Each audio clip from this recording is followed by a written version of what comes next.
συνεχίζουμε το φυλάδιο 4. Η επόμενη άσκηση που θα κάνουμε είναι η άσκηση 13, η οποία λέει το εξής. Έχουμε δύο γραμμικές απεικονίσεις, την F και την G, από τον V στον V, και δεδομένα έχουμε ότι η F είναι διαγωνίσιμη και επίσης ότι κάθε ιδιοδιάνυσμα της F είναι επίσης ιδιοδιάνυσμα της G. Και το ζητούμενο είναι να δείξουμε ότι η F σύνθεση G είναι το ίδιο με το G σύνθεση F. Ωραία. Τι κάνουμε? Καταρχήν να δούμε τα δεδομένα μας, πώς θα εκμεταλλευτούμε το δεδομένο ότι η F είναι διαγωνίσιμη. Σημαίνει ότι υπάρχει μία βάση του διανυσματικού χώρου V, η οποία αποτελείται από ιδιοδιανύσματα και για την οποία βάση ισχύει ότι F του VI ίσον λάμδα I VI για κάθε I. Οπότε έχουμε αυτήν τη βάση. Και τώρα, το λάμδα I είναι η ιδιοτιμή που αντιστοιχεί στο διάνυσμα VI. Οπότε έχουμε αυτήν εδώ τη βάση. Μετά, το επόμενο δεδομένο είναι ότι κάθε ιδιοδιάνυσμα της F είναι επίσης το ιδιοδιάνυσμα της G. Αυτό σημαίνει λοιπόν ότι αν πάρουμε ένα-ένα αυτά τα στοιχεία της βάσης, για κάθε τέτοιο VI θα υπάρχει κάποιο μη I, τέτοιο ώστε G του VI να είναι μη I επί VI. Θα ισχύει αυτό δηλαδή. Άρα ουσιαστικά έχουμε χρησιμοποιήσει και τα δύο δεδομένα. Αυτό είναι ότι η απεικόνιση είναι διαγωνίσιμη, οπότε έχουμε αυτό εδώ πέρα. Και αυτό είναι ότι οποιαδήποτε ιδιοτιμή της F είναι επίσης η ιδιοτιμή της G. Ωραία, και με αυτά τα δύο τώρα πάμε να δούμε τι έχουμε. Ουσιαστικά η F σύνθεση G στο VI είναι η F στο G του VI, αντικαθιστώ και τελικά καταλήγουμε ότι αυτό είναι ίσο με μη I λάμδα I VI. Ομοίως τώρα ανάποδα, G του F του VI, τώρα πρώτα υπολογίζω το F του VI που είναι λάμδα I VI και μετά περνάω στη G και έχουμε λάμδα I μη I VI.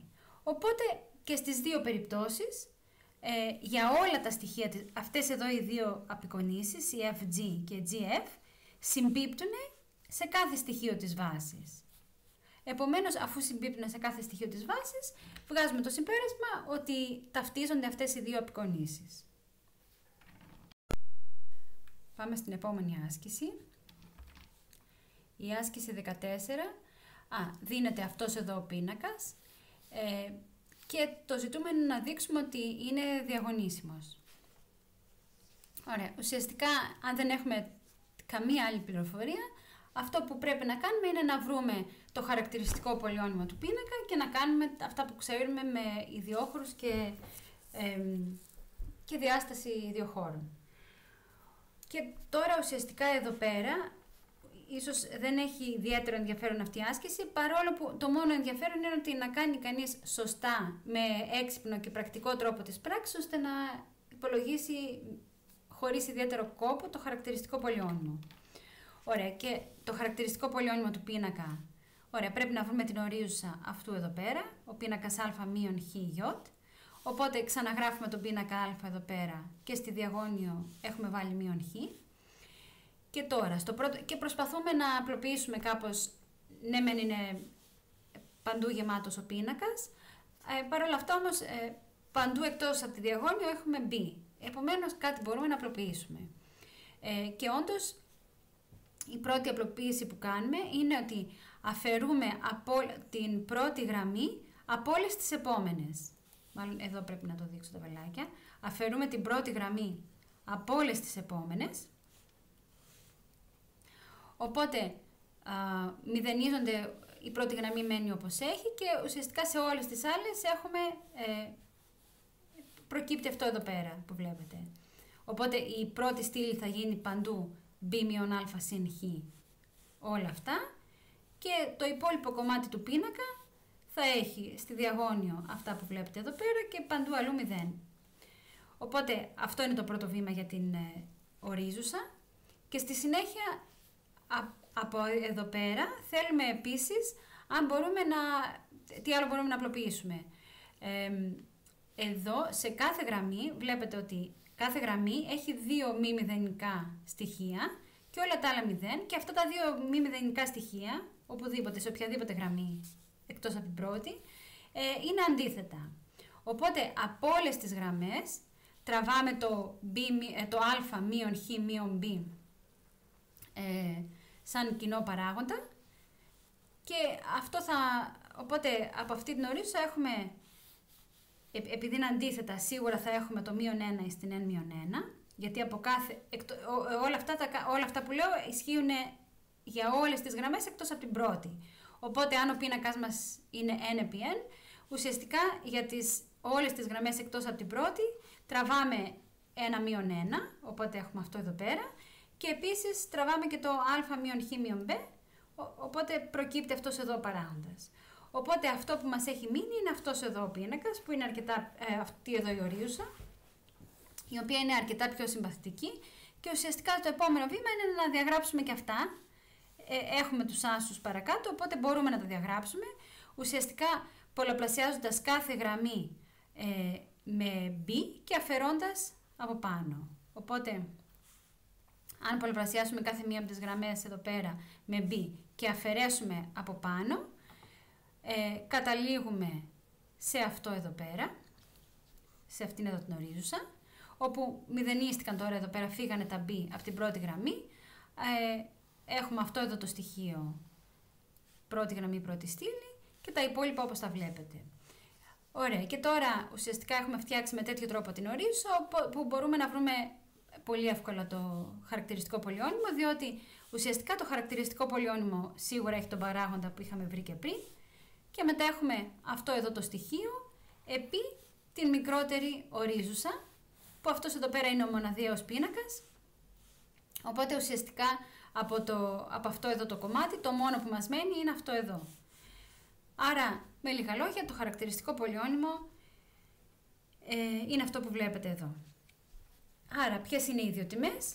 Οι ιδιοτιμές είναι η α μείον b με πολλαπλότητα n μείον 1 και η α συν n μείον 1b με πολλαπλότητα 1. Και τώρα, επειδή η ερώτηση είναι για η διαγωνισμότητα, ουσιαστικά θέλουμε όταν έχουμε πολλαπλότητα 1 δεν μας ανησυχεί, δεν χρειάζεται να υπολογίσουμε διάσταση του ιδιόχωρου, γιατί ο ιδιόχωρος έχει τουλάχιστον διάσταση 1. Ουσιαστικά αυτό που μας απασχολεί είναι να δούμε αν ο ιδιόχωρος που αντιστοιχεί στην ιδιοτιμή λ1 έχει διάσταση n-1. Οπότε πάμε να τον υπολογίσουμε. Ωραία, μην ξεχνάμε τι ήταν ο πίνακάς μας. Ο πίνακάς μας είχε παντού b και στην διαγώνιο είχε α. Οπότε αν θέλουμε να βρούμε ποιος είναι ο ιδιόχωρος, από τη διαγώνιο που είχε παντού α θα αφαιρέσουμε το a-b.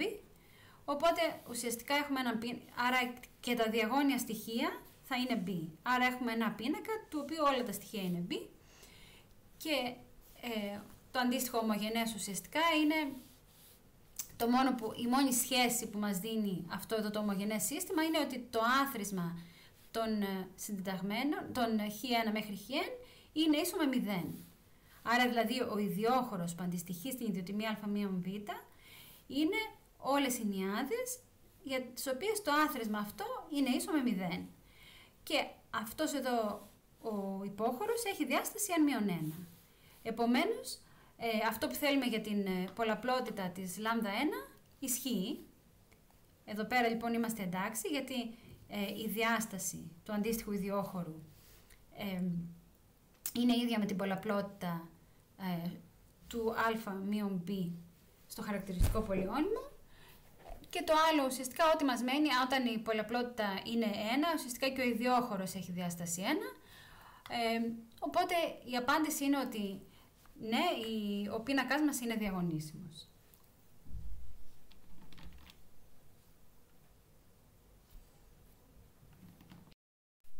Πάμε στην άσκηση 15. Έχουμε αυτόν εδώ τον πίνακα α, για τον οποίο μας δίνονται τα εξής. Ότι τα α-bi δεν είναι όλα 0 και επίσης ισχύει αυτή η σχέση, ότι το άθροισμα των α-bi είναι ίσο με 0. Και να δείξετε ότι ο πίνακας δεν είναι διαγωνίσιμος. εδώ πέρα θα έπρεπε νομίζω να σας είχα δώσει την εξής υπόδειξη. Ουσιαστικά για τη διαγωνισμότητα πρέπει να βρούμε το χαρακτηριστικό πολυώνυμο και να κάνουμε αυτά που ξέρουμε.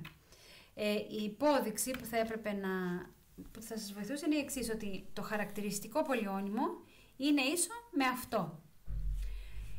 Και είναι ίσο με αυτό που εν τέλει, μετά που θα ξέρουμε ότι το άθροισμα όλων των α, β είναι 0, αυτός ο όρος εδώ πέρα θα φύγει. Αλλά ας πούμε ότι πριν χρησιμοποιήσουμε το δεδομένο ότι το αυτό εδώ το άθροισμα είναι 0, τότε το χαρακτηριστικό πολυώνυμο ενός τέτοιου πίνακα είναι ίσο με αυτό. Τώρα, μπορείτε να επειδή η άσκηση είναι από το βιβλίο, ένας τρόπος να δείξετε αυτόν τον ισχυρισμό για το χαρακτηριστικό πολυώνυμο είναι με επαγωγή. Μπορείτε να κάνετε επαγωγή και μπορείτε να δείτε και στις λύσεις του βιβλίου πώς γίνεται η επαγωγή. Ένας άλλος τρόπος όμως για να δείξουμε ότι αυτό το χαρακτηριστικό πολυώνυμο είναι ίσο με αυτήν εδώ την έκφραση είναι να κάνουμε τον τύπο της ορίζουσας με τις μεταθέσεις. Αυτό που είχαμε αναφέρει παλαιότερα. Ουσιαστικά είχαμε πει ότι για να βρούμε μια ορίζουσα σκεφτόμαστε αν ο πίνακας μας είναι n/n, σκεφτόμαστε όλες τις μεταθέσεις που μπορούμε να πάρουμε σαν θέσεις στον πίνακα. Δηλαδή, ας πούμε για παράδειγμα, όταν μια μετάθεση είναι ότι αν πάρω ένα στοιχείο εδώ, τότε δεν παίρνω τίποτα από τη γραμμή και τη στήλη του. Μετά μπορώ να πάρω κάτι άλλο και μετά διαγράφω την αντίστοιχη γραμμή και στήλη και ούτω καθεξής και παίρνω το αντίστοιχο γινόμενο. Και μετά κάνω αυτό που έλεγε ο τύπος με το πρόσημο κτλ. Για να δούμε πώς μπορούμε να εφαρμόσουμε αυτόν τον τύπο στη δική μας περίπτωση. Ουσιαστικά πρέπει να πάρουμε, παίρνουμε καταρχήν,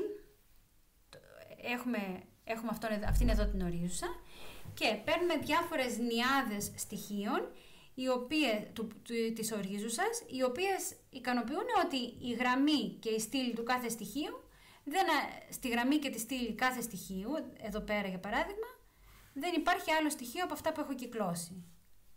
Οπότε αυτό σημαίνει ότι η επιλογή μιας νιάδας αντιστοιχεί σε μετάθεση.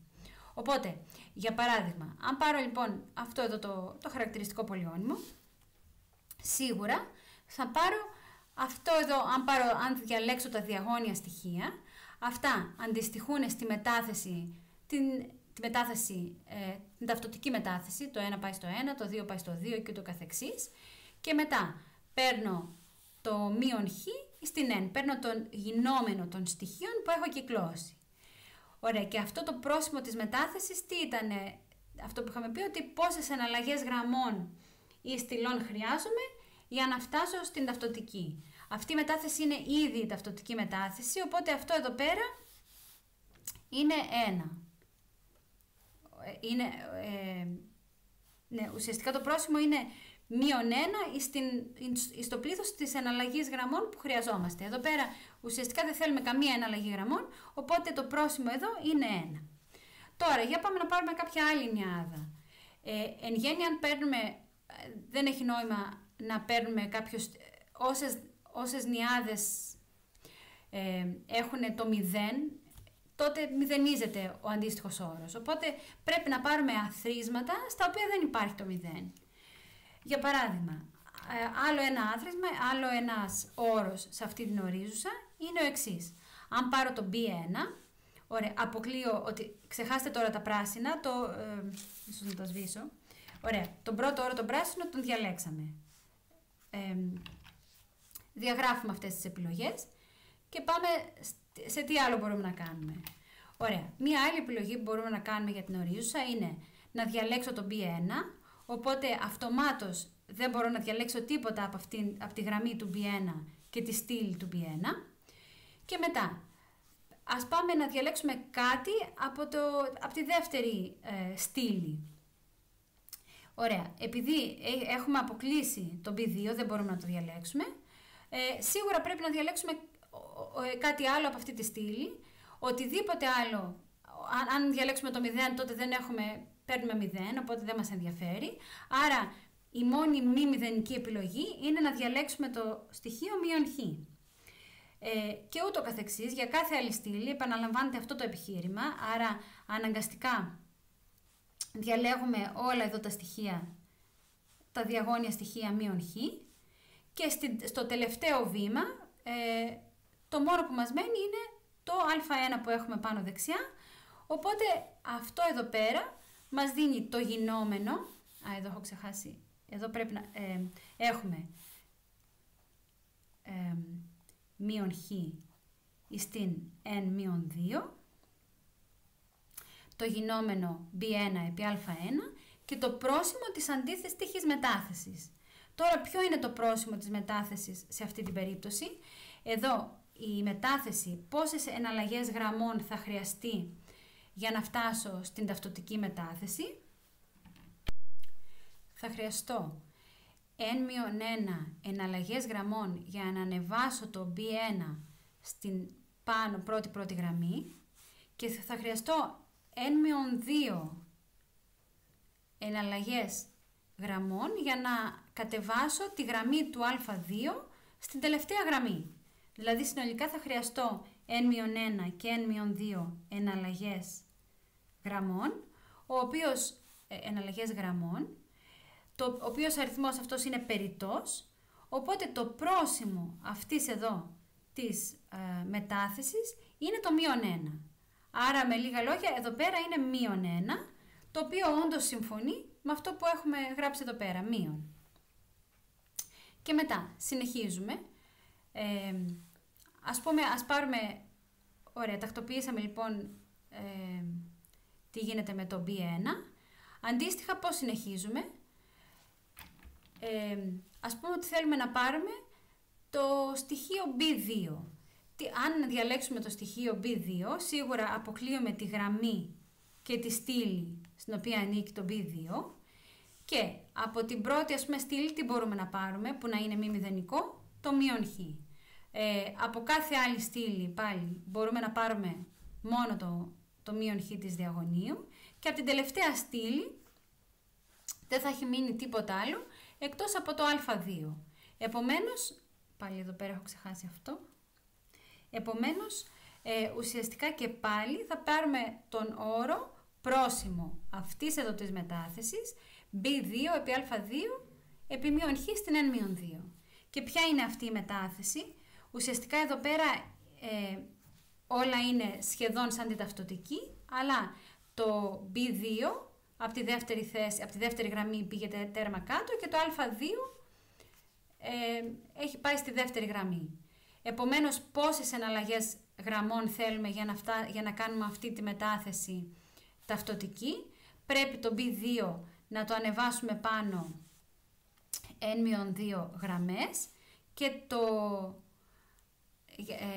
πρέπει n-2 γραμμές και το α2 να το κατεβάσουμε n-3 γραμμές. Άρα θα χρειαστούμε τόσες εναλλαγές γραμμών, οπότε είναι περιττός αριθμός, άρα και εδώ το πρόσημο της μετάθεσης είναι μείον 1. Και ούτω καθεξής. Άρα, και ούτω καθεξής, δηλαδή ουσιαστικά παίρνουμε όλα τα BI και μετά δεν υπάρχει κάποιος άλλος όρος. Τα BI πάνε ζευγαράκια με τα i και ουσιαστικά αν πάρουμε τον τύπο της ορίζουσας, αυτές είναι οι μόνες μεταθέσεις οι οποίες θα μας δώσουν κάποιο μη μηδενικό όρο σε αυτό το άθροισμα. Άρα με αυτόν τον τρόπο βλέπουμε ότι η ορίζουσα είναι ίση με όλο αυτό εδώ την έκφραση. Αν σας δυσκολεύει αυτός ο τρόπος για την ορίζουσα, εννοείται ότι μπορείτε να κάνετε την επαγωγή. Η ορίζουσα λοιπόν είναι ίση με αυτήν εδώ την έκφραση. Και τώρα, από τα δεδομένα, επειδή αυτό το άθροισμα είναι ίσο με 0, η ορίζουσα δεν έχει, αυτό το κομμάτι της ορίζουσας το αγνοούμε. Άρα ουσιαστικά η ορίζουσα του πίνακα α είναι ίση με μείον 1 στην n επί χ στην n. Άρα το χαρακτηριστικό πολυώνυμο λοιπόν είναι αυτό εδώ. Και το συμπέρασμα είναι ότι το λάμδα ίσον 0 είναι η μοναδική ιδιοτιμή. Για να δούμε τώρα, και πρέπει ουσιαστικά, επειδή η ερώτηση είναι αν ο πίνακας είναι διαγωνίσιμος, πρέπει να δούμε τι γίνεται με τον ιδιόχωρο που αντιστοιχεί στην ιδιοτιμή 0, ποια είναι η διάστασή του κτλ. Ωραία, για να δούμε. Όταν έχουμε λοιπόν την ιδιοτιμή 0, πάμε στον πίνακα, εδώ πέρα, ουσιαστικά βάζουμε μείον λάμδα, πρέπει να λύσουμε το ομογενές σύστημα που έχει μείον λάμδα στη διαγώνιο. Επειδή η ιδιοτιμή είναι 0, ουσιαστικά δεν κάνουμε τίποτα, πρέπει να λύσουμε αυτό εδώ το ομογενές σύστημα. Όπου σκέφτεστε εδώ πέρα τα χ1 μέχρι χn, αυτό εδώ το ομογενές σύστημα μας δίνει τον ιδιόχωρο. Ωραία, τώρα, αν έχουμε αυτό εδώ πέρα, ουσιαστικά ποιες εξισώσεις παίρνετε? Οι πρώτες νήμιον 1 γραμμές, το μόνο που μας λένε είναι ότι η πρώτη γραμμή μας λέει είναι ίσον με 0 και τα λοιπά, α1-1 χn είναι ίσον με 0 και η τελευταία γραμμή, πολλαπλασιασμένη με το διάνυσμα χn μας λέει ότι b1 χ1 και τα λοιπά μέχρι bn-1 hn-1 είναι ίσον με 0. Αυτό εδώ μας λέει το ομογενές σύστημα. Άρα αυτό είναι που έχω γράψει εδώ παρακάτω, ότι ο αντίστοιχος ιδιόχωρος δίνεται από αυτές εδώ τις εξισώσεις. Είτε θα ισχύει αυτό για κάθε i και θα έχουμε και επίσης αυτό εδώ πέρα. Και το θέμα μας είναι τώρα ότι να δείξουμε ότι ο ιδιόχωρος, για να είναι διαγωνίσιμη η απεικόνηση, θα πρέπει ο ιδιόχωρος να έχει διάσταση n. Όσο είναι, δηλαδή ουσιαστικά ο ιδιόχωρος να ταυτίζεται με όλο τον χώρο.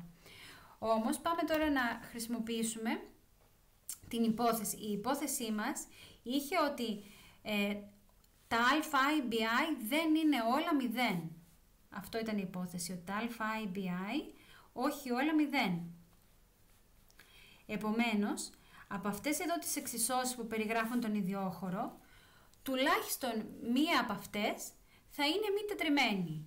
Δηλαδή, αν ας πούμε κάποιο α είναι διάφορο του μηδενός, σημαίνει ότι το χn είναι 0. Άρα ο ιδιόχωρος σίγουρα έχει τον περιορισμό ότι το χ είναι ίσον 0.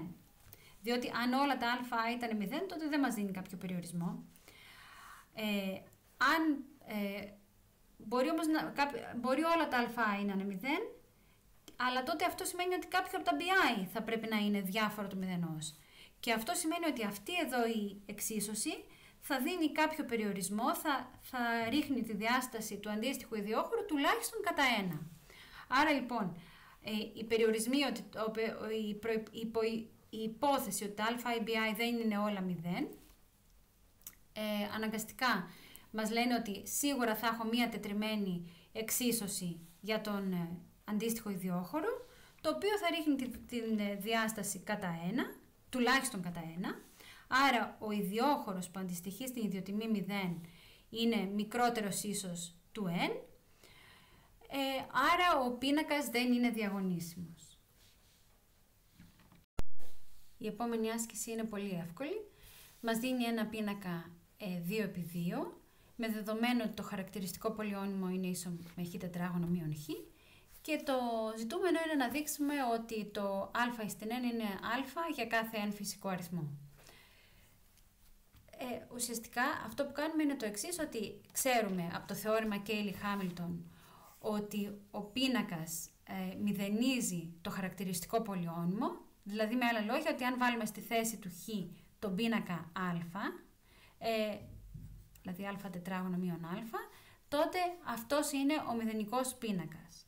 Άρα με άλλα λόγια από το θεώρημα Cayley-Hamilton ξέρουμε ότι το α τετράγωνο είναι ίσο με το α, επομένως για οποιοδήποτε n μεγαλύτερο ίσο του 2, το α στην n μπορούμε να το γράψουμε α στην n μείον 2 επί α τετράγωνο, το α τετράγωνο είναι α, άρα και έχουμε ότι το α στην n είναι ίσο με το α στην n μείον 1. Και αυτό μπορούμε να το επαναλάβουμε όσες φορές χρειάζεται μέχρι να φτάσουμε στο α.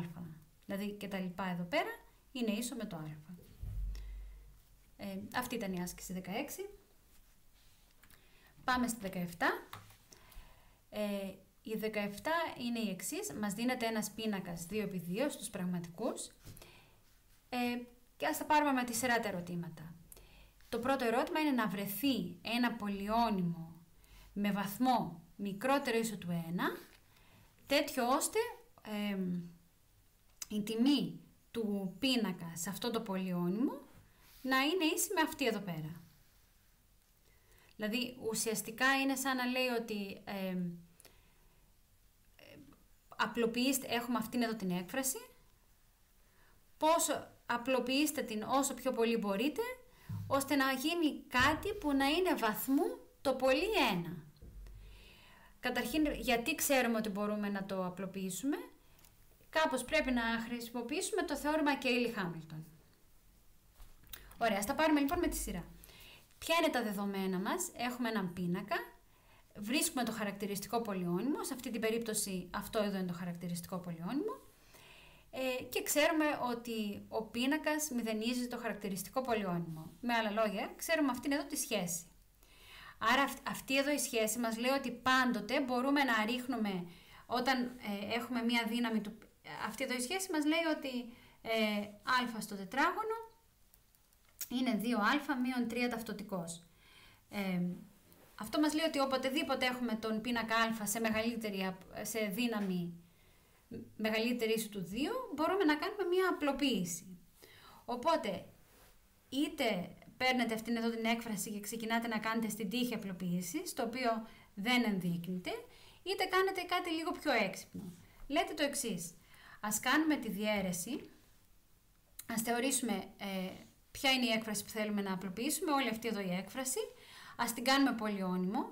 Έχουμε λοιπόν, ορίζουμε το πολυώνυμο π του χ να είναι αυτό εδώ πέρα και διαιρούμε το π του χ με το χαρακτηριστικό πολυώνυμο. Ωραία, και σας αφήνω να κάνετε μόνοι σας τις πράξεις. Το π του χ είναι αυτό, το χαρακτηριστικό πολυώνυμο είναι αυτό. Και αν κάνετε τις πράξεις, η διαίρεση μας δίνει αυτό εδώ πέρα, ότι το π του χ είναι χαρακτηριστικό πολυώνυμο επί κάτι πηλίκο, συν υπόλοιπο. Τώρα το υπόλοιπο θα έχει βαθμό γνησίως μικρότερο από το βαθμό του διαιρέτη. Ο διαιρέτης είναι το χαρακτηριστικό πολυώνυμο που έχει βαθμό 2, άρα όντως το υπόλοιπο εδώ που βρήκαμε έχει βαθμό 1, καλώς έχει βαθμό 1. Και τώρα έχουμε κάνει τη διαίρεση και αντικαθιστούμε, ξέρουμε ότι ο πίνακας μηδενίζει το χαρακτηριστικό πολυώνυμο, άρα σε αυτή την έκφραση, αν αντικαταστήσουμε τη μεταβλητή χ και βάλουμε στη θέση της τον πίνακα α, θα έχουμε ότι ο πίνακας α θα είναι ίσος με, όλο αυτό εδώ πέρα φεύγει, διότι μηδενίζεται το χαρακτηριστικό πολυώνυμο, και ο πίνακας α θα είναι ουσιαστικά ίσος με μείον 9α μείον 48ι. Οπότε βρήκαμε τη ζητούμενη απλοποίηση. Το επόμενο ερώτημα ζητάει να υπολογίσουμε ακριβώς αυτό εδώ το γινόμενο δυνάμεων πινάκων. Ενδεχομένως, αν ο πίνακας ήταν διαγωνίσιμος, να κάναμε αυτό που ξέρουμε ότι ξέρουμε τον πίνακα που διαγωνιοποιεί τον α, υψώνουμε στη δύναμη κτλ. Εδώ πέρα όμως ο πίνακας μας δεν είναι διαγωνίσιμος, γιατί όπως από παραπάνω είδαμε, το χαρακτηριστικό πολυώνυμο δεν έχει ρίζες.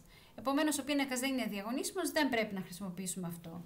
Αλλά και πάλι θα μας σώσει το χαρακτηριστικό πολυώνυμο, διότι αν πάρουμε αυτήν εδώ την έκφραση, ουσιαστικά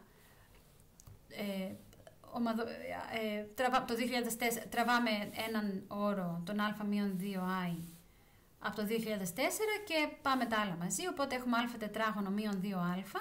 Και τώρα, το χαρακτηριστικό πολυώνυμο ποιο ήταν?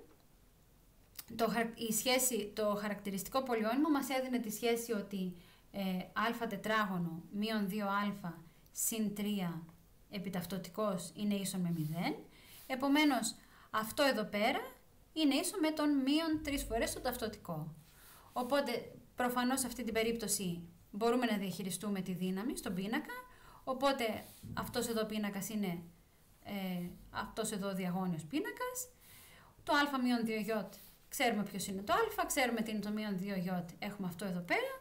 Οπότε κάνουμε αυτές τις πράξεις των 2x2 πίνακες και έχουμε το ζητούμενο αποτέλεσμα. Δηλαδή αυτό που πρέπει να κρατήσετε από αυτή την άσκηση είναι ότι αν βλέπετε δυνάμεις πινάκων, μην σκέφτεστε κατευθείαν διαγωνιοποίηση. Υπάρχουν και άλλοι τρόποι με τους οποίους μπορούμε να κάνουμε απλοποίηση. πάμε στο τρίτο ερώτημα, πάλι αντίστοιχο, να βρεθεί ο πίνακας α στη μείον 1, συναρτήσει τον α και τον ι. Και πάλι θα χρησιμοποιήσουμε το χαρακτηριστικό πολυώνυμο, διότι εφόσον έχουμε αυτήν εδώ τη σχέση από το χαρακτηριστικό πολυώνυμο, αυτό σημαίνει ότι παραγοντοποιούμε από αριστερά τους πίνακες, έχουμε αυτό εδώ το γινόμενο είναι ίσον με μείον 3ι, άρα ο αντίστροφος του α θα είναι αυτός εδώ πέρα, διαιρεμένος με τον αριθμό 1 τρίτο. Οπότε ο α στη μείον 1 είναι αυτός εδώ πέρα και όντως τον έχουμε βρει συναρτήσει τον α και ι.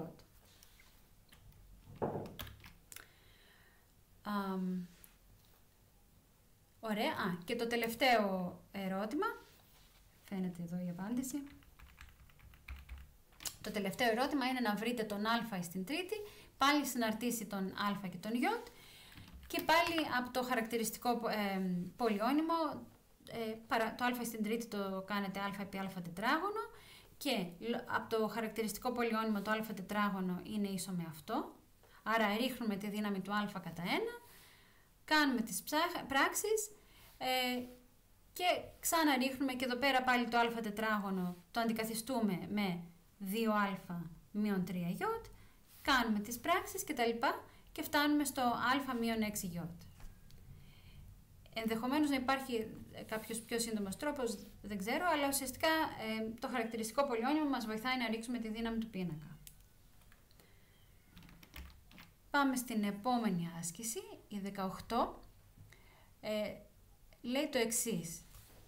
Το πρώτο ερώτημα της 18 μας λέει ότι να αποδείξουμε ότι υπάρχουν άπειροι πίνακες α, οι οποίοι να ικανοποιούν αυτήν εδώ τη σχέση. Ουσιαστικά όταν βλέπετε μια σχέση πινάκων και να είναι ίση με 0, πρέπει να σκεφτείτε κάπως το χαρακτηριστικό πολυώνυμο.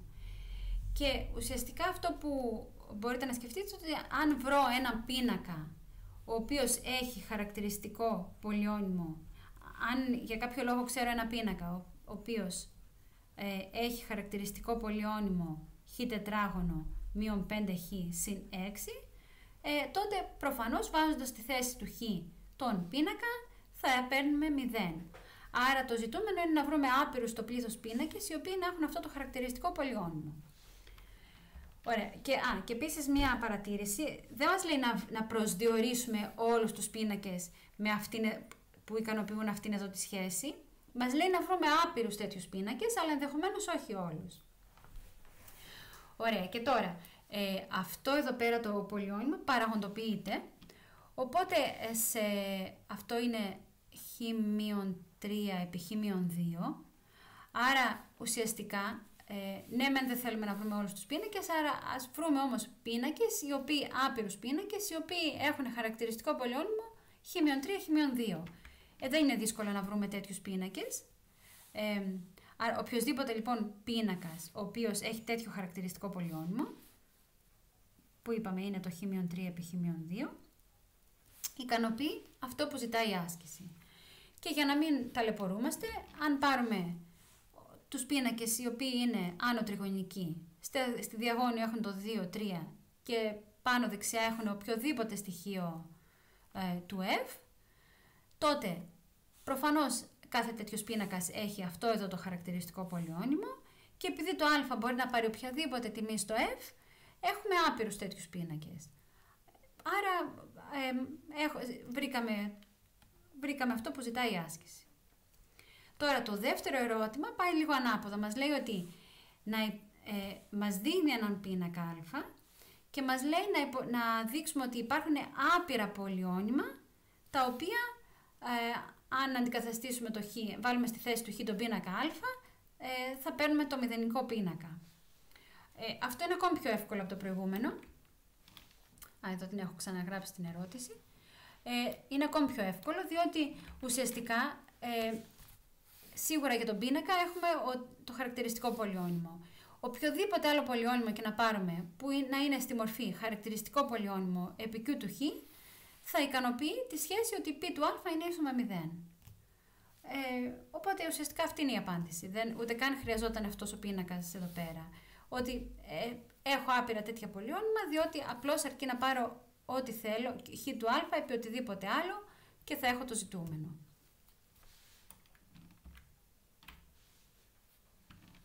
Πάμε στην άσκηση 19. Το πρώτο ερώτημα λέει το εξής, ότι αν έχουμε έναν πίνακα α άνω τριγωνικό, τέτοιον ώστε τα στοιχεία που βρίσκονται στην κύρια διαγώνιο να είναι όλα ίσα με 0, να αποδείξουμε ότι αυτός ο πίνακας ικανοποιεί ότι α στην κ είναι μηδενικός πίνακας για κάθε κ μεγαλύτερο ίσο του n. Ωραία. Τι κάνουμε? Ουσιαστικά, επειδή ποια είναι τα δεδομένα, ότι ο πίνακας είναι άνω τριγωνικός και στην κύρια διαγώνιο είναι όλα 0. Επομένως, το χαρακτηριστικό πολυόνυμο του πίνακα θα είναι το μείον χ στην n. Και επειδή ο πίνακας μηδενίζει το χαρακτηριστικό πολυόνυμο, ουσιαστικά έχουμε ότι το μείον α στην n μας κάνει 0 και συνεπώς και ο α στην n μας κάνει 0. Άρα, οποτεδήποτε έχουμε ένα κ μεγαλύτερο ίσο του n, και αυτό αναγκαστικά, αν το παραγοντοποιήσουμε τον πίνακα με αυτόν εδώ τον τρόπο, θα έχουμε ότι και πάλι ο α στην κ θα είναι ίσος με 0. Απλό. Και πάμε τώρα στο επόμενο ερώτημα, που μας δίνεται ένας πίνακας άνω τριγωνικός, ο οποίος όμως δεν ικανοποιεί ότι τα στοιχεία στην κύρια διαγώνιο είναι 0. Μας δίνεται αυτός ο πίνακας α και το ζητούμενο είναι να υπολογίσουμε τις δυνάμεις α στην n. Και πρέπει κάπως να εκμεταλλευτούμε το πρώτο ερώτημα, αλλά δεν το έχουμε έτοιμο πώς θα το εκμεταλλευτούμε. Και κάνουμε το εξής. Ναι, μεν ο πίνακας α δεν έχει τη μορφή που θέλουμε, όμως μπορούμε να τον γράψουμε στη μορφή ο α, μπορούμε να τον γράψουμε b συν μοναδιαίος, όπου ο b είναι αυτός εδώ.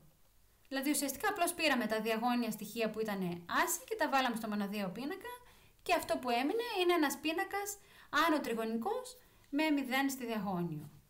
Οπότε τώρα μπορούμε να χρησιμοποιήσουμε, για αυτόν τον πίνακα τώρα, ξέρουμε,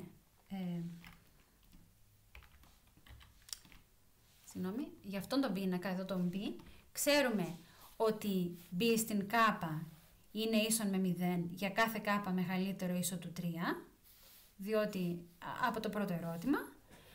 Επομένως τώρα πάμε να δούμε με τι είναι, αν το n είναι μεγαλύτερο ίσο του 3, το α στην n με τι είναι ίσο. Το α στην n είναι b συν μοναδιαίωση στην n και τώρα συνεχίζουμε τις πράξεις σαν να ήταν αριθμοί, δηλαδή b στην n, 1 ανά 1 b στην n μείον 1 επιταυτωτικός, 1 ανά 2 b στην n μείον 2 επιταυτωτικός στο τετράγωνο και τον ταυτωτικό δεν τον γράφω και ούτω καθεξής. Οπότε έχουμε αυτό εδώ πέρα, αυτή είναι εδώ την έκφραση. Όμως για τον b ξέρουμε ότι όλες οι δυνάμεις με k μεγαλύτερο ίσο του 3 μηδενίζονται.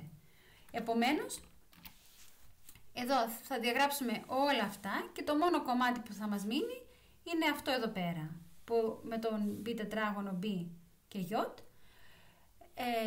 το οποίο μπορούμε να το υπολογίσουμε. Οπότε ουσιαστικά ξέρουμε ακριβώς, έχουμε υπολογίσει τον α στην n.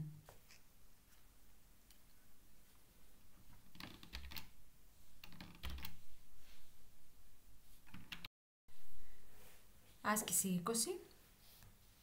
Έχουμε έναν πίνακα 2x2 στους μηγαδικούς και έχουμε ότι το χαρακτηριστικό πολυόνυμο έχει αυτήν εδώ τη μορφή, όπου a και b είναι μηγαδικοί. Και το ζητούμενο είναι να αποδείξετε ότι ο πίνακας α τετράγωνο μηδενίζει αυτό εδώ το πολυόνυμο. Με άλλα λόγια, το ζητούμενο είναι ότι αν βάλουμε τον α τετράγωνο σε αυτό εδώ το πολυόνυμο, το ζητούμενο είναι να δείξουμε ότι α στην τετάρτη μείον α τετράγωνο μείον 2b χ τετράγωνο, α τετράγωνο, τέλος πάντων αυτό εδώ πέρα είναι ίσο με το 0. Αυτό είναι το ζητούμενο. Και τώρα, άρα λοιπόν, θεωρούμε λοιπόν αυτό είναι το ζητούμενο. Επομένως, ορίζουμε αυτό εδώ το πολυόνυμο π του χ και θέλουμε να δείξουμε ότι το π του α είναι ίσο με 0. Αυτό θέλουμε. Τώρα, επειδή είμαστε στους μεγαδικούς, έχουμε ότι το χαρακτηριστικό πολυώνυμο είναι βαθμού 2 και παραγοντοποιείται. Και για την παραγοντοποίηση ξέρουμε ότι το άθροισμα των ριζών είναι ίσον με μείον α και το γινόμενο των ριζών είναι ίσον με b. Οπότε, για να δούμε τι μπορούμε να κάνουμε, πώς μπορούμε να προχωρήσουμε τις πράξεις στο π του χ, δεδομένης αυτών εδώ των δύο σχέσεων.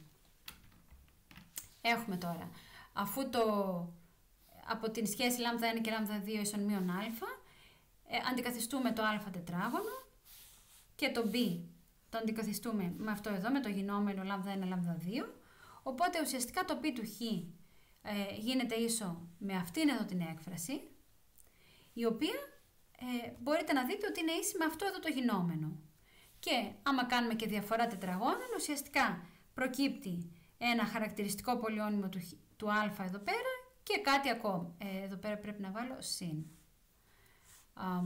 Το χαρακτηριστικό πολυώνυμο του α και κάτι ακόμα.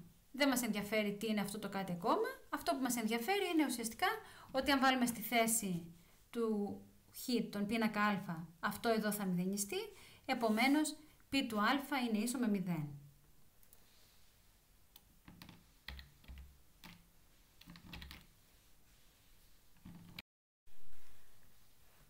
Άσκηση 21.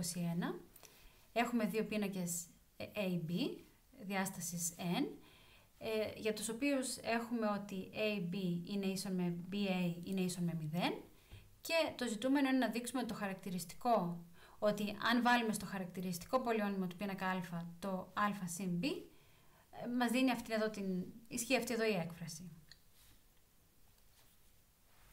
Τώρα, η υπόδειξη που χρειαζόμαστε στην άσκηση αυτή είναι η εξής. Δείτε, δεν είναι δύσκολο, ότι ισχύει ότι το α και β εις την n είναι ίσο με α εις την n συν β εις την n για κάθε φυσικό αριθμό n. Αυτό είναι άμεσο, διότι αν κάνετε το α και β εις την n, όπως είχαμε κάνει και στην προηγούμενη άσκηση, αυτό είναι ίσο με α εις την n συν 1 ανά 1 α εις την n μείον 1 επί b, 1 ανά 2 α εις την n μείον 2 επί b τετράγωνο και ούτω καθεξής μέχρι b στην n, και όλοι οι όροι εκτός από το πρώτο και το τελευταίο έχουν ουσιαστικά μέσα τους ένα γινόμενο a επί b. Οπότε όλα αυτά θα διαγραφούν εφόσον έχουμε ab, το γινόμενο είναι 0, άρα μας μένει μόνο ο πρώτος και ο τελευταίος. Άρα όντως ισχύει αυτό εδώ της υπόδειξης, το οποίο θα το χρησιμοποιήσουμε σε λίγο. Οπότε έχουμε αυτήν εδώ την υπόδειξη. Τώρα ας υποθέσουμε ότι το χαρακτηριστικό πολυώνυμο του πίνακα α γράφεται με αυτόν εδώ τον τρόπο. Ότι σίγουρα ξέρουμε, επειδή είναι οι πίνακες βαθμού α, ξέρουμε ότι είναι μείον 1 στην n επί χ στην n και κάποιοι άλλοι όροι. Αυτό λοιπόν είναι το χαρακτηριστικό πολυώνυμο του α.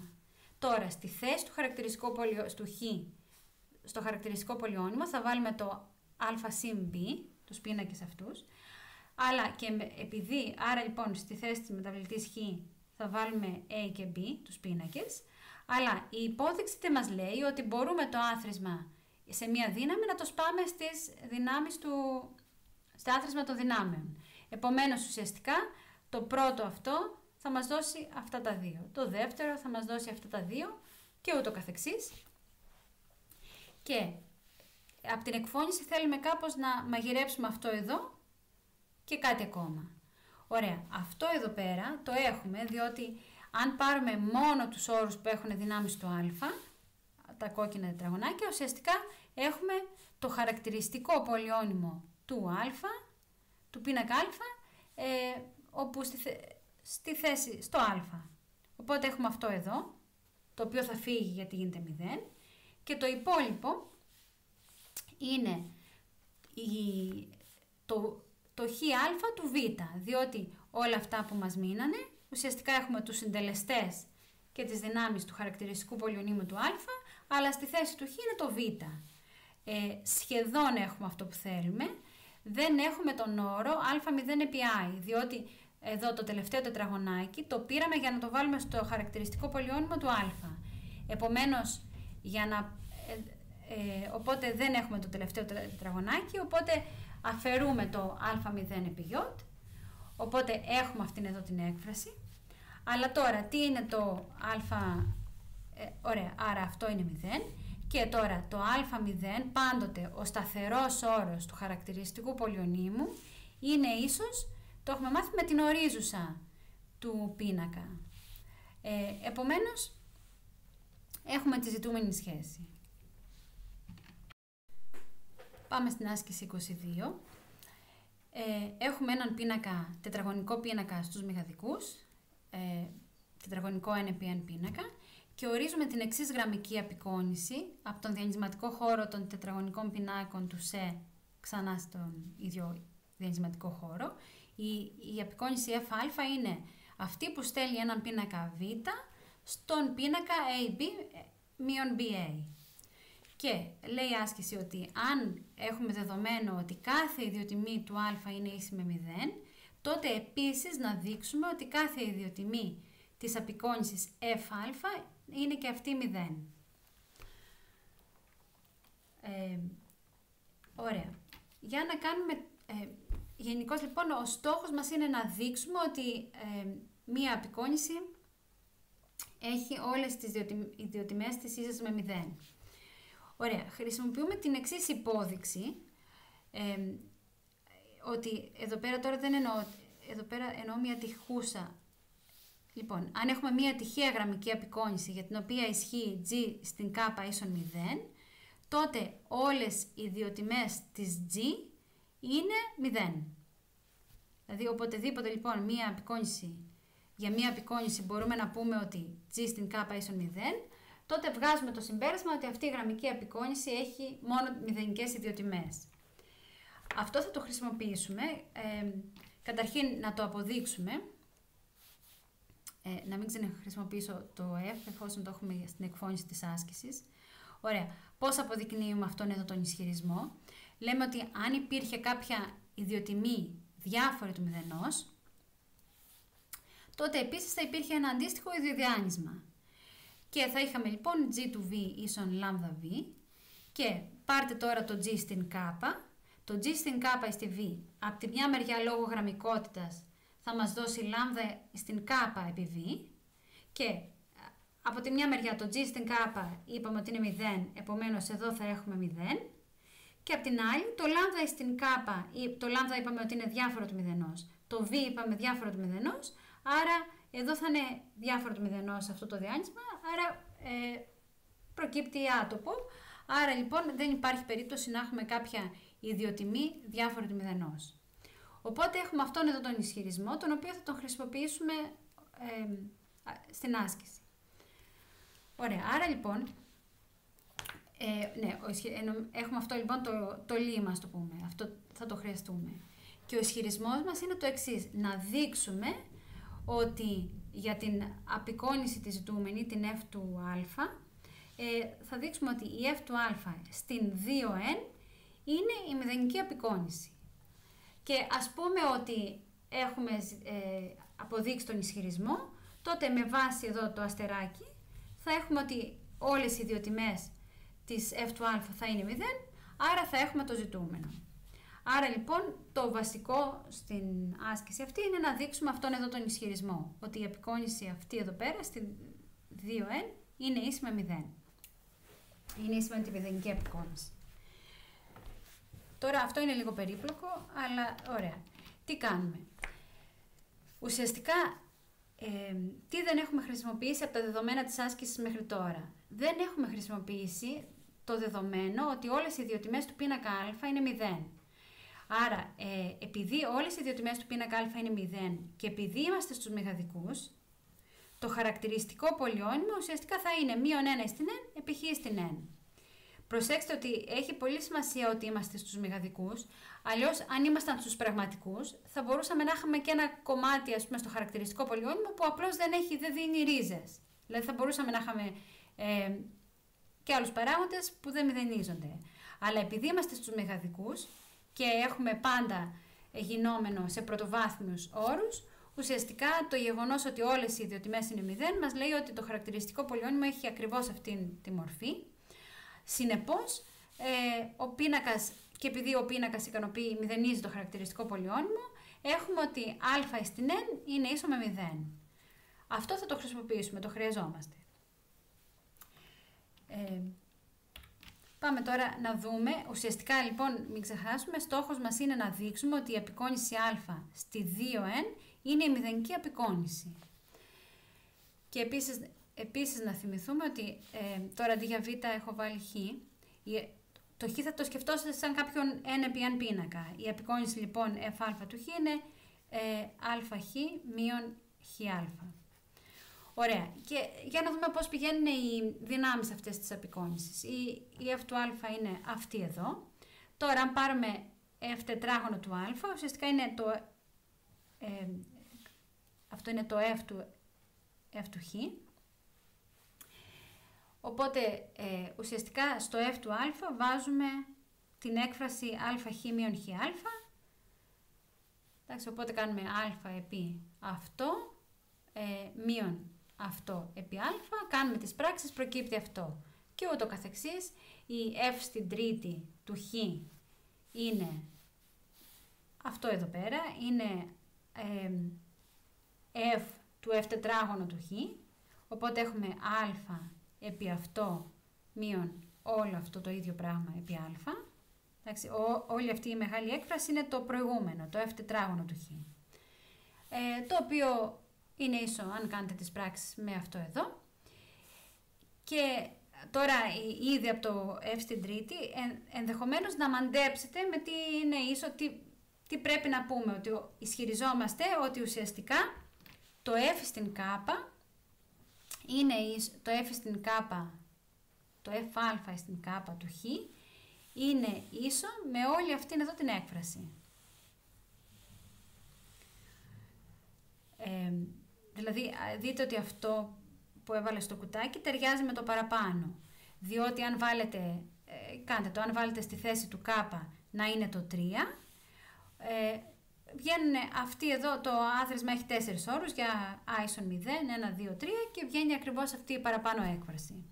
Οπότε, ωραία, αφήνουμε σε εκκρεμότητα αυτό που πρέπει να δείξουμε στο κουτάκι. Ας πούμε ότι το έχουμε δείξει.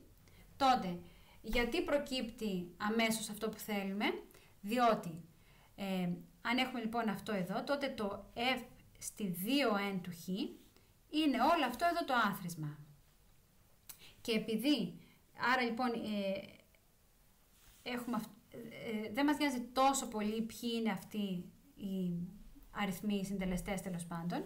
Μας ενδιαφέρει όμως ότι αυτά εδώ, οι δυνάμεις το α στην i και το α στη 2n μείον i, ένα από τα δύο θα ξεπερνάει, θα είναι μεγαλύτερο ίσο του n.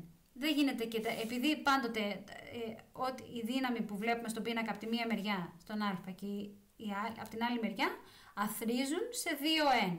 Άρα αναγκαστικά ένα από τα δύο, πάντοτε σε όποιον όρο του αθροίσματος και να πάρω, κάποιο από τα δύο θα είναι μεγαλύτερο ίσο του n.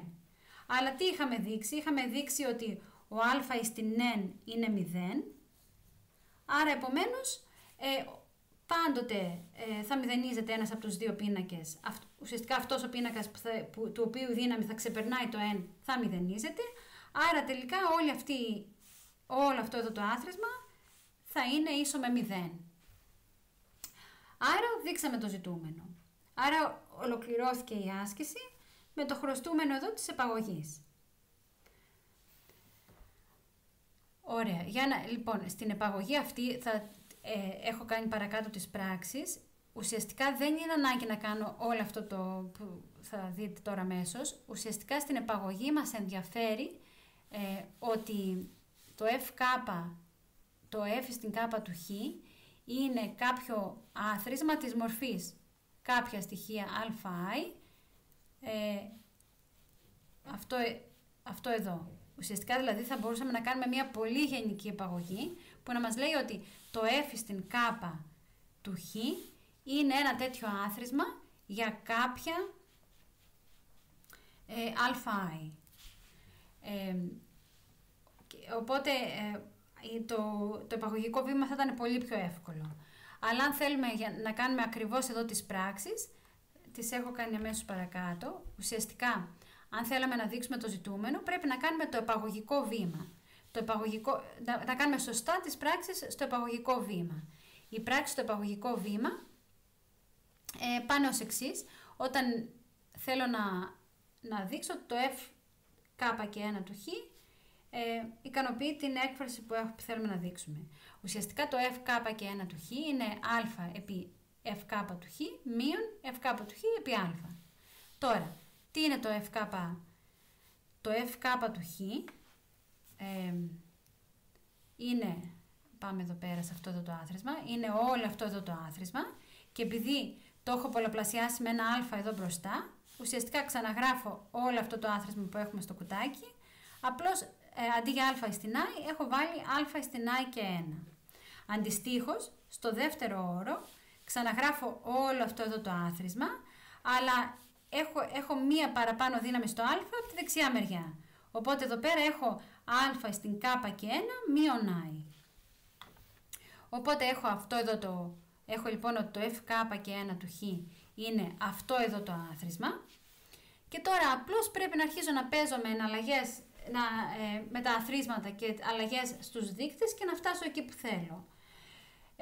Ουσιαστικά, στο πρώτο κομμάτι του αθροίσματος εδώ, αν θέσουμε το i και 1 να είναι ίσον με j, τότε αυτό το άθροισμα ξαναγράφεται με αυτόν εδώ τον τρόπο. Το j πηγαίνει από 1 έως k και 1, αυτό εδώ το άθροισμα.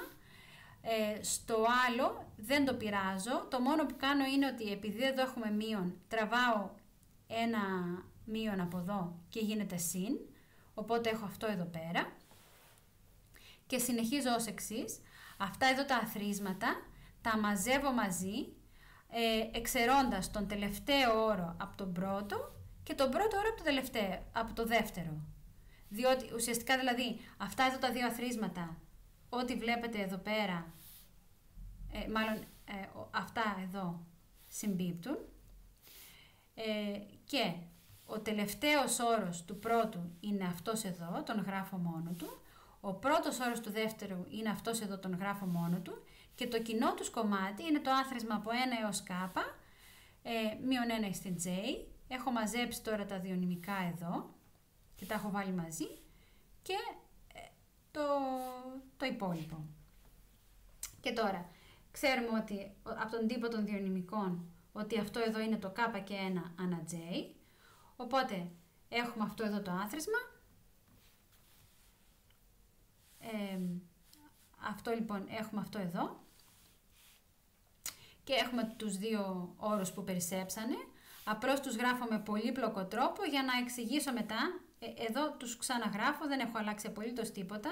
Αντί για το 1 που υπάρχει εδώ πέρα, έχω γράψει k και 1 ανά k και 1. Και εδώ το μείον που βλέπουμε εδώ μπροστά το έχω κάνει μείον 1 στην 0 και 1, k και 1 ανά 0. Γιατί τα έχω κάνει όλα αυτά? Ουσιαστικά για να τα μαζέψω όλα αυτά σε ένα μεγάλο άθροισμα. Δηλαδή αυτούς εδώ τους όρους τους ξαναβάζω πίσω στο μεγάλο άθροισμα και έχω ότι όλο αυτό το ζητούμενο, το αρχικό μας, ήταν το άθροισμα από JSON 0 έως k και 1, όλο αυτό, το οποίο είναι το ζητούμενο της επαγωγής. Αυτό δηλαδή ολοκληρώνει την επαγωγή. Άσκηση 23. Η άσκηση ζητάει να βρεθεί ένα μη μηδενικό πολυώνυμο με πραγματικούς συντελεστές, το οποίο να μηδενίζει τη γραμμική απεικόνηση f, όπου ποια είναι η γραμμική απεικόνηση f? Είναι αυτή που πηγαίνει από τον χώρο των πολυωνύμων μέχρι βαθμού 2 επίσης στον ίδιο χώρο και ορίζεται από αυτήν εδώ τη σχέση. Γενικώς όταν βλέπουμε μια τέτοια άσκηση, τι ζητάει η άσκηση? Να βρεθεί ένα πολυώνυμο το οποίο να μηδενίζεται από την f. Αυτό αμέσως πρέπει να υποψιαστούμε ότι κάπως πρέπει να ζητάει το χαρακτηριστικό πολυώνυμο, διότι αν βρούμε το χαρακτηριστικό πολυώνυμο, τότε βρήκαμε ένα πολυώνυμο αν βρούμε το χαρακτηριστικό πολυώνυμο της F, τότε βρήκαμε ένα πολυώνυμο το οποίο μηδενίζεται από την F. Άρα λοιπόν να δούμε προσεκτικά ποια είναι η γραμμική απεικόνηση και να δούμε αν μπορούμε να υπολογίσουμε το χαρακτηριστικό πολυώνυμο. Άρα λοιπόν αρκεί να βρούμε το χαρακτηριστικό πολυώνυμο της F. Τώρα είμαστε στον χώρο των πολυωνύμων με βαθμό μέχρι 2 και μία βάση αυτού του χώρου είναι ουσιαστικά το σταθερό πολυώνυμο ίσο με 1, το χ και το χ τετράγωνο. Και με αυτή τη βάση θέλουμε επειδή ο στόχος μας είναι να βρούμε το χαρακτηριστικό πολυώνυμο της F, ουσιαστικά θέλουμε να βρούμε έναν πίνακα, της απεικόνησης σε σχέση με αυτήν τη βάση και μετά θα βρούμε το χαρακτηριστικό πολυώνυμο του πίνακα, το οποίο θα είναι το ίδιο με το χαρακτηριστικό πολυώνυμο της απεικόνησης F κτλ. Πώς θα βρούμε το χαρακτηριστικό πολυώνυμο της F? Βλέπουμε πού πηγαίνει η F κάθε στοιχείο της βάσης. Ωραία, πού πηγαίνει το π0, βλέπουμε ποιος είναι ο τύπος της F εδώ πέρα. Τι μας λέει? Ότι η F, το π0 θα το στείλει στο π0 παράγωγος, μείον 2 φορές το π0 του χ. Και προφανώς άμα κάνετε τις πράξεις, εδώ είναι το σταθερό, θα μηδενιστεί, είναι μείον 2. Μετά το π1 θα το στείλει στο π1 παράγωγος μείον 2 π1, είναι ίσο με αυτό εδώ. Και αντίστοιχα το π2 θα το στείλει εδώ. Άρα λοιπόν έχουμε ακριβώς που στέλνει η απεικόνηση τα στοιχεία της βάσης και αν θέλουμε να τα δούμε και σαν διανύσματα, ουσιαστικά αυτά εδώ πέρα, το μείον 2, αν το εκφράσω με την παραπάνω βάση, είναι σαν να λέμε ότι το διάνυσμα με 3 συντεταγμένες, πρώτη συντεταγμένη το μείον 2, 0, 0. Το επόμενο είναι το 1, μείον 2, 0 και το τελευταίο είναι το 0, 2, μείον 2. Και αυτά τώρα θα είναι οι στήλες, ο πίνακας δηλαδή της απεικόνησης F σε σχέση με τη βάση U, θα είναι αυτός του οποίου οι στήλες είναι αυτά τα τρία εδώ που βρήκαμε. Άρα ο πίνακας λοιπόν ο ζητούμενος είναι αυτός, αυτά εδώ τα τρία τα κάναμε στήλες. Και το χαρακτηριστικό πολυώνυμο της απεικόνησης είναι το χαρακτηριστικό πολυώνυμο του πίνακα, δηλαδή είναι το μείον 1 στην 3 επί χ και 2 και όλο στην 3. Άρα το ζητούμενο λοιπόν, η απάντηση στο ερώτημα είναι ότι αν πάρουμε αυτό εδώ το πολυώνυμο, τότε επειδή αυτό το πολυώνυμο είναι το χαρακτηριστικό πολυώνυμο της απεικόνησης, αυτό το πολυώνυμο θα ικανοποιεί ότι π του F μας κάνει 0. Και επιτέλους φτάσαμε στην τελευταία άσκηση αυτού του φυλαδίου, η οποία ζητάει το εξής. Να δείξουμε ότι δεν υπάρχει πίνακας Β, τετραγωνικός πίνακας Β στους μεγαδικούς, ο οποίος να ικανοποιεί Β στην τετάρτη ίσον Α, όπου Α είναι αυτός εδώ ο πίνακας. Τώρα, εφόσον πρέπει να δείξουμε ότι κάτι δεν υπάρχει, μάλλον πρέπει να φτάσουμε σε κάτι άτοπο. Και όπως έχουν τα πράγματα, καταρχήν δεν έχουμε πάρα πολλά δεδομένα, εκτός από να προσπαθήσουμε να χρησιμοποιήσουμε το χαρακτηριστικό πολυώνυμο του πίνακα Α. Ωραία, από το θεώρημα Κέιλι, το χαρακτηριστικό πολυώνυμο του πίνακα Α είναι το μείον χ στην τετάρτη. Επομένως, χρησιμοποιώντας το θεώρημα Κέιλι-Χάμιλτον, έχουμε ότι ο α στην τετάρτη είναι ίσος με το 0. Πάμε τώρα να δούμε, ωραία, ο α στην τετάρτη ίσον με το 0. Άρα, αν ψάχναμε κάποιον β που να ικανοποιεί το β στην τετάρτη ίσον α, αυτός ο β θα ικανοποιούσε το β στην 16 είναι ίσο με 0. Και τώρα, πώς μπορούμε να εκμεταλλευτούμε την πληροφορία ότι ο β στην 16 ίσον 0. Ήμουνα τόσο ζαλισμένη όταν έφτιαχνα τα τελευταία slides που ξανάγραψα κάτι που το έχουμε αποδείξει αμέσως πριν 2 ασκήσεις. Τι είχαμε αποδείξει και το ξαναδείχνω, ότι όταν είχαμε πει για μια γραμμική απεικόνηση, τώρα το λέμε για πίνακα. Έχουμε έναν πίνακα για τον οποίο ξέρουμε ότι κάποια δύναμή του, εδώ το β στην 16 ίσον 0. Τότε ο ισχυρισμός είναι ότι όλες οι ιδιοτιμές του πίνακα β είναι 0. Δεν έχω άλλες ιδιοτιμές εκτός από τη μηδενική. Και ξανακάνω ό,τι είχαμε πει και πριν στην προηγούμενη άσκηση. Αν υποθέσουμε ότι υπάρχει μία ιδιοτιμή η οποία είναι διάφορο του μηδενός, τότε έστω ένα ιδιοδιάγνυσμα που αντιστοιχεί σε αυτήν την ιδιοτιμή, τότε θα έχουμε αυτήν εδώ τη σχέση, την οποία σχέση, αν θεωρήσουμε αν πάρουμε τον β στην 16, θα γίνει β στην 16 επί β, θα είναι λάμδα στην 16 επί β, και αυτό από τη μια μεριά, λόγω του β στην 16 στον 0, από τη μια μεριά θα μας βγει 0 και από την άλλη θα βγει διάφορο του μηδενός από τις δύο υποθέσεις αυτές ότι είναι διάφορο του μηδενός. Οπότε είναι άτοπο, άρα όντως όλες οι ιδιοτιμές του β είναι ίσες με 0. Και τώρα, κάνουμε περίπου ό,τι είχαμε κάνει και πριν 2-3 ασκήσεις. Εφόσον είναι ο πίνακάς μας είναι στους μεγαδικούς, έχουμε αποδείξει ότι όλες οι ιδιοτιμές είναι 0, άρα λοιπόν το χαρακτηριστικό πολυώνυμο δεν θα έχει κάποιον παράγοντα με βαθμό μεγαλύτερο από 1. Με άλλα λόγια, το χαρακτηριστικό πολυώνυμο θα είναι το χ στην τετάρτη. Και επειδή ο πίνακας μηδενίζει το χαρακτηριστικό πολυώνυμο, έχουμε ότι ο πίνακας β στην τετάρτη είναι ίσον με το 0, αλλά τι λέγαμε πριν, ότι θέλαμε ότι ο β στην τετάρτη είναι ίσος με α. Άρα δηλαδή το α είναι ίσο με 0, το οποίο είναι άτοπο, διότι ο πίνακας α, ο οποίος έδινε η άσκηση, δεν είναι ίσος με 0, είναι ίσος με αυτόν εδώ πέρα. Επομένως, δεν υπάρχει τέτοιος πίνακας β στην τετάρτη.